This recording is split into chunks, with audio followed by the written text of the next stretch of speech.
বিশ্ব রাজনীতির উত্তাল সময়ের মধ্যে দীর্ঘ বিরতি কাটিয়ে এক বর্ণিল ও রাজকীয় আয়োজনের মধ্যে দিয়ে উত্তর কোরিয়া সফর শুরু করেছেন চীনের প্রেসিডেন্ট শি জিনপিং। পিয়ংইয়ংয়ের রাজপথ থেকে শুরু করে বর্ণাঢ্য অনুষ্ঠানস্থল সর্বত্রই আজ যেন দুই দেশের বন্ধুত্বের জয়গান।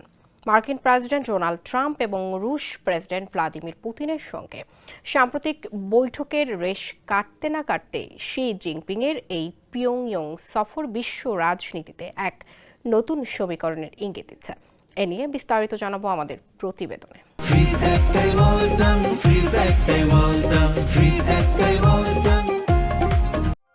উৎসবমুখর ও রাজকীয় পরিবেশে উত্তর কোরিয়ার রাজধানী পিয়ংইয়ংয়ে পা রাখেন চীনের প্রেসিডেন্ট শি জিনপিং।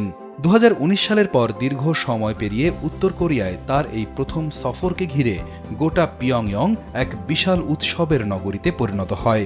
উত্তর কোরিয়ার শীর্ষ নেতা কিম জং উন এবং চীনের প্রেসিডেন্ট শি জিনপিং তাদের স্ত্রী রি সল জু এবং পেং লিওয়ানকে নিয়ে যখন অনুষ্ঠানস্থলে প্রবেশ করেন, তখন উপস্থিত দর্শকরা আনন্দে ফেটে পড়েন।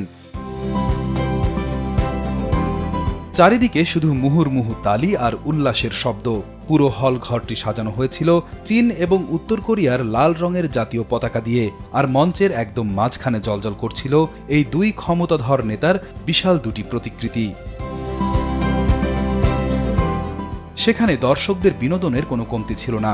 অসাধারণ সব গান বাজনা আর চোখ ধাঁধানো অ্যাক্রোব্যাটিক বা শারীরিক কসরত আর সেনাবাহিনীর দারুণ সব চৌকস পরিবেশনা দেখে মুগ্ধ হয়েছেন সবাই।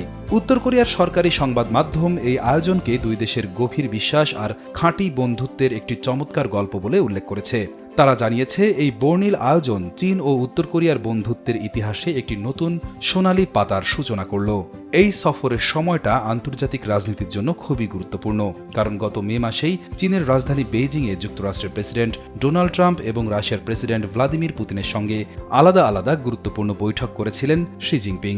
বিশ্বের বড় বড় নেতাদের সঙ্গে বড় বড় আলোচনার পরপরই উত্তর কোরিয়ায় তার এই সফর গোটা বিশ্বকে একটি বড় বার্তা দিচ্ছে।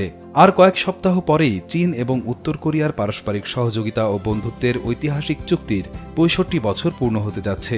ঠিক তার আগেই শি জিনপিংয়ের এই সফর যেন সেই বন্ধুত্বের উদযাপনকেই সবার সামনে তুলে ধরল।